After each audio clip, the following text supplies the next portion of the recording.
Bonjour à tous et bienvenue dans le 18h politique avec Jean-Michel Naga. Bonjour Jean-Michel. Bonsoir Cécile, bonsoir à tous. Comme chaque semaine, on va faire le tour de l'actualité politique évidemment du département avec cette semaine un député européen comme invité. Et cet invité, c'est Yannick Jadot. Bonsoir. Bonsoir. Et merci d'avoir accepté notre invitation, député européen, Europe Écologie Les Verts. On va parler de votre travail au Parlement parce qu'on ne reçoit pas des députés européens tous les jours. Et aussi des prochaines élections régionales qui se préparent au sein de votre parti. Mais avant cela, on commence par l'actu politique de la semaine. Et voilà, et aujourd'hui cette actu a été marquée par la mise en garde à vue de Franck Louvrier. Franck Louvrier, l'ancien conseiller en communication de Nicolas Sarkozy, également conseiller régional et conseiller municipal à La Baule.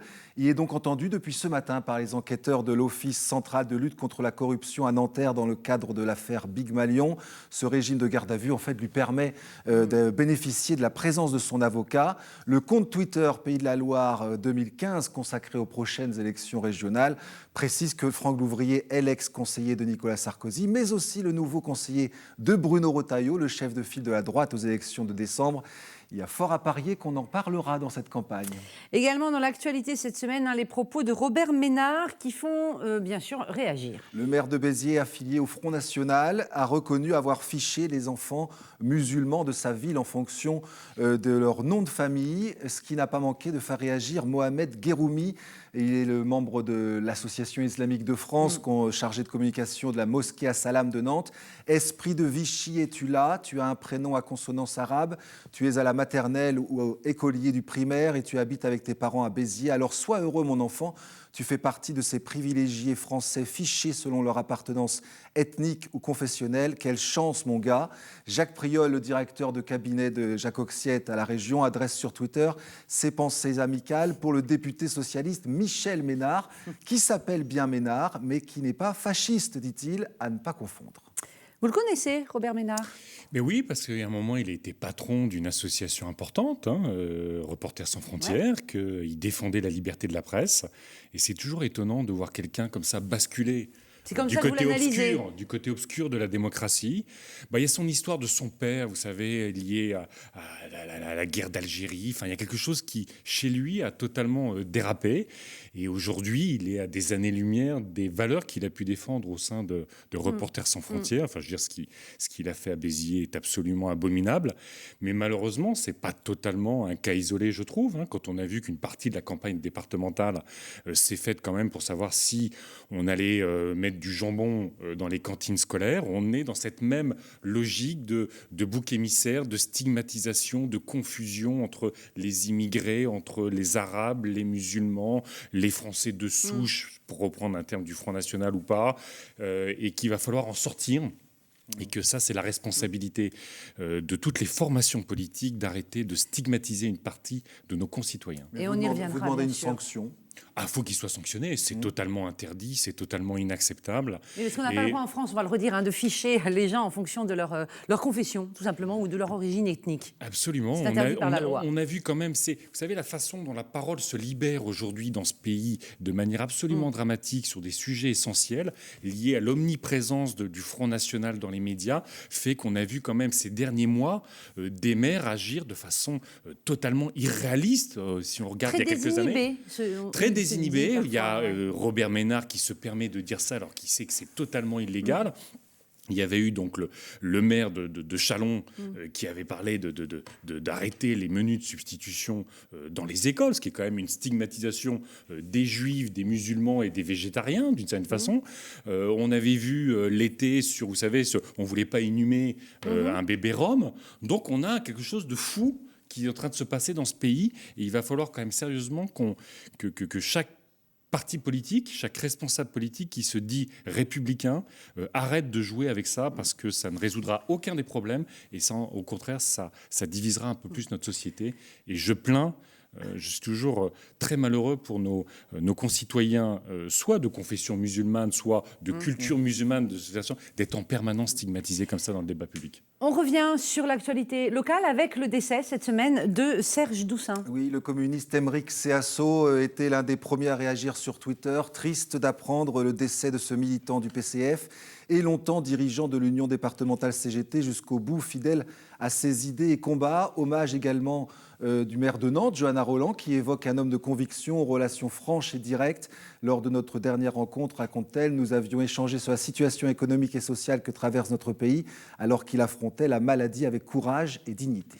Et on reparle du FN, puisque ici, les dirigeants locaux du FN ont choisi leur camp entre le papa et la fille. Exactement. Christian Boucher, le secrétaire départemental adjoint, fait partie de ceux qui lâchent Jean-Marie Le Pen. Et il estime sur Twitter que le temps est à l'unité derrière la présidente Marine Le Pen. Et son fils partage le même point de vue. Gauthier Boucher, élu à Saint-Nazaire, raconte avoir déclaré à l'AFP que la parole de Jean-Marie Le Pen ne peut plus jamais engager le Front National. Et il évoque aussi les journalistes du petit journal de Canal+, pris à partie par les militants frontistes le 1er mai à Paris. Ces médias collabos bousculant nos militants de leur mépris avant d'être bousculés, s'attendaient-ils aux génuflexions du peuple ? Gauthier Boucher, vous le voyez, justifie très clairement la violence des militants du Front National. En très court, Yannick Jadot, et avant de vous présenter plus en détail, qu'est-ce qu'on fait concrètement maintenant, là, puisque avec ce dont vient de nous reparler Jean-Michel Naga, avec ces dérives du Front National ? Vous dites qu'il faut se mouiller, il faut y aller, mais qu'est-ce qu'on fait ? Il faut répondre aux... si vous voulez, il y a une partie de la population aujourd'hui qui, comme dans le passé, est attirée par des thèses xénophobes, racistes. C'est une petite partie de la population. Celle-là, on la combat par la loi. À chaque fois qu'il y a une dérive dans le langage, dans l'expression, il faut sanctionner par la loi. On sait à peu près faire. On sait à peu près faire, encore faut-il le faire. Et puis, il y a toute la partie de la population, soit qui ne va plus voter, soit qui, parce qu'elle ne se sent plus écoutée, qu'elle ne se sent plus entendue, a envie de crier, a envie d'hurler, et vote Front National parce qu'elle se sent parfois légitimement abandonnée du point de vue économique, du point de vue social, du point de vue des territoires. Et ça, on va en parler, je pense, dans la question des régionales. C'est la réponse. Vous savez, quand les gens ont le sentiment que gouvernement après gouvernement, il n'y a plus le combat contre l'injustice sociale, il n'y a plus le combat pour l'égalité des droits, il n'y a plus le combat contre toutes les crises sanitaires, sociales, environnementales, les gens se disent il faut virer tous ces gouvernements qui, on a l'impression, ne travaillent que pour eux. Ne travaille que pour le maintien de cette même oligarchie qui dirige ce pays depuis longtemps. Donc il faut changer de politique. Il faut changer les politiques et donc il faut répondre de manière très pratique, pragmatique à la situation des gens. Quand nous on se bat contre le dérèglement climatique, pour la transition énergétique, c'est des emplois d'artisans, de PME sur nos territoires. Quand on se bat pour l'agriculture de proximité, c'est des paysans, c'est une alimentation de qualité, c'est des gens qui s'emparent de leur destin et qui de fait ne tombe pas dans ce travers de régression démocratique. La transition est toute trouvée pour vous présenter un peu plus. Yannick Jadot. Yannick Jadot, vous avez 47 ans, si j'ai bien compté, militant d'Europe Écologie Les Verts. Vous avez travaillé avec des ONG et au sein de Greenpeace France avant de vous lancer en politique et d'être élu député européen. C'était en 2009. Une institution européenne qui est assez méconnue, on peut le dire, du grand public. Qu'est-ce que c'est votre travail au quotidien ? C'est de produire de la loi européenne. Et la loi européenne, en ce moment, par exemple, c'est aujourd'hui, dans un vote, par exemple, en commission du marché intérieur, de l'économie, on a voté sur le fait que les entreprises devront déclarer toute leur activité et toute leur fiscalité pays par pays. Vous savez qu'on a un gros problème en Europe et dans le monde de paradis fiscaux. On a un problème d'évasion fiscale. Et là, l'idée, c'est d'obliger chaque entreprise à déclarer dans chaque pays l'activité, le nombre de salariés et combien ils payent d'impôts justement pour lutter contre cette évasion fiscale. Hier, moi, dans ma commission du commerce international, on avait un débat sur le traité transatlantique. Le Parlement devra dire oui ou non à ce traité de libre-échange entre l'Europe et les États-Unis si la négociation va jusqu'au bout. Et c'est par exemple ce qui est en jeu, c'est évidemment nos choix en matière d'environnement. Les États-Unis ne reconnaissent pas le principe de précaution. Ils aiment le bœuf aux hormones, les OGM, le poulet chloré. Nous, non.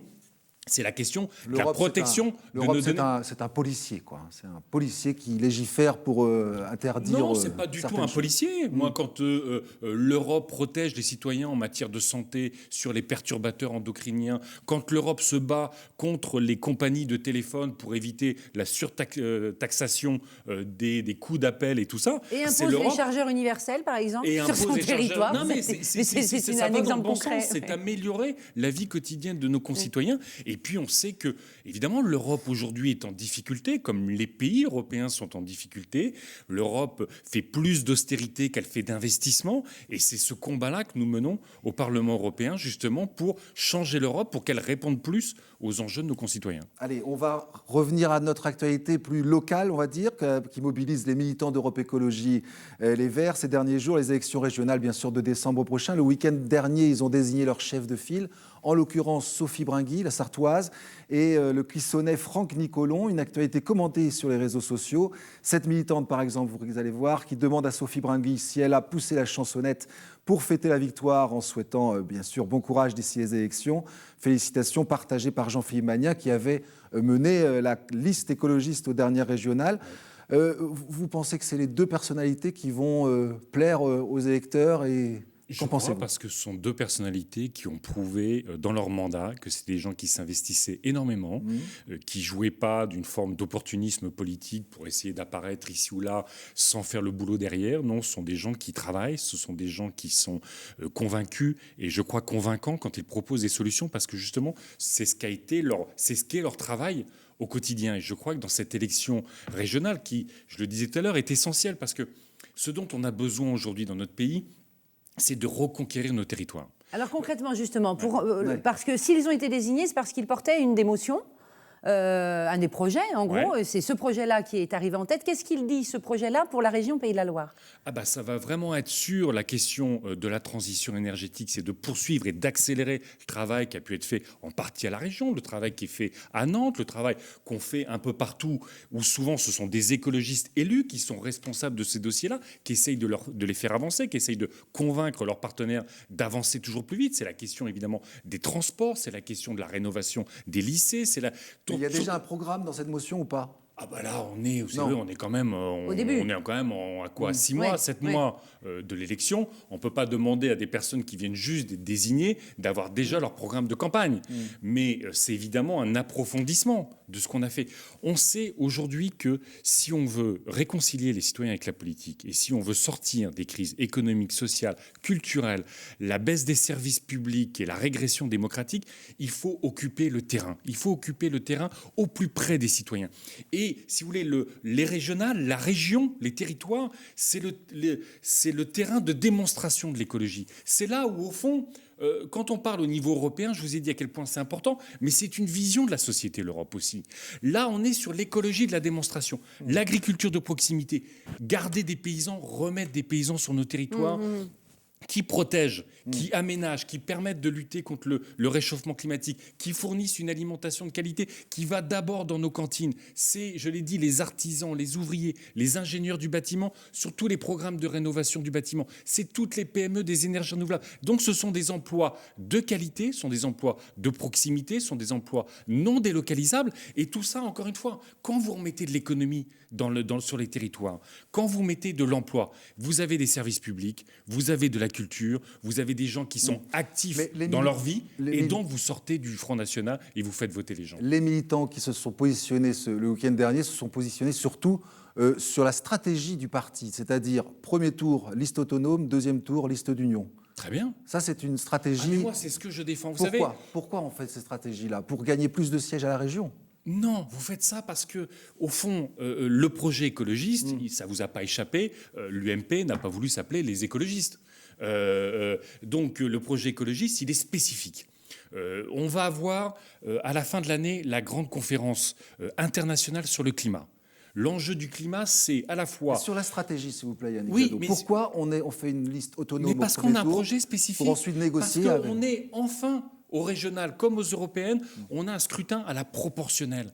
Donc l'objectif, c'est aujourd'hui de ramener les électeurs qui vont plus voter, de les ramener autour d'un projet, encore une fois, qui est un projet de reconquête des territoires. Et puis quand on a... Et puis c'est l'occasion de se compter quand même, un premier tour des régionales. Mais c'est aussi comme ça que vous faites de la politique. Est-ce que c'est bien compatible avec votre stratégie de lutte contre le Front National ? Parce que finalement, une liste autonome au premier tour, c'est le risque de disperser les voix de gauche. Non, c'est le risque de cumuler les voix, c'est le risque de les additionner. Donc c'est pas un risque, c'est une opportunité. On l'a vu au départemental, la moitié des Français n'ont pas été votés. C'est ça aussi le score du Front National. C'est le fait que les gens vont plus voter. Donc sur ceux qui votent, un Français sur 4 qui a voté Front National, mais un Français sur 2 n'a pas été voté. Donc il faut absolument que, y compris les écologistes, on parte à la conquête de tout cet électorat qui attend des réponses au quotidien sur les territoires. Et quand on aura construit notre espace politique au premier tour, et là, évidemment, il faut négocier. Mais là, vous êtes en position d'avoir des coalitions de projets. Et que moi, ce qui me gêne dans le débat des écologistes, y compris qu'ils ont affiché ces derniers mois, c'est qu'on a l'impression qu'on crée notre espace politique, soit en allant tout de suite avec les socialistes ou au gouvernement, c'est ça qui va régler. Ça peut être la ligne de Rugy, en partie, soit il faut aller avec le front de gauche. Mais ce n'est pas la solution. Ce n'est pas par les alliances qu'on construit un espace politique. C'est en défendant nos idées. Il nous reste 1 minute. Il y a quand même un constat. Aux dernières départementales, on a vu que du coup, ce n'était pas très lisible, la stratégie d'Europe Écologie Les Verts. Parce qu'il y en avait un peu partout. Il y en avait des tout seuls. Partout, allons. Oui, avec différentes formations. Avec le front de gauche. Partout, y compris, parce que, encore une fois, c'est vraiment un territoire de prédilection, les régionales. Allons en autonomie, construisons notre espace politique et on a un boulevard. Ça va être en même temps la conférence sur le climat. La conférence sur le climat, c'est lutter contre le dérèglement climatique. Ce que tout le monde perçoit, c'est toutes les solutions qui vont changer en mieux la vie de nos concitoyens et c'est se réconcilier avec l'avenir de l'humanité. Ça, c'est le projet écologiste. Allons le défendre avec nos propres couleurs. Ils sont suffisamment connus, ces 2 têtes de liste-là ? Ils le sont un peu. Il va falloir que grâce à vous, grâce à plein de médias, ils se disent enfin, ça c'est le renouveau de la politique. C'est une jeune femme qui joue pas de recettes de communication comme trop souvent on le voit. C'est une femme qui est convaincue. C'est une femme qui porte déjà aujourd'hui au Conseil régional des solutions. Et puis que tous les militants aillent à la rencontre des citoyens. C'est comme ça qu'on gagne une mission. Vous savez, c'est pas seulement en faisant des médias. C'est aussi que chaque militant aille dire.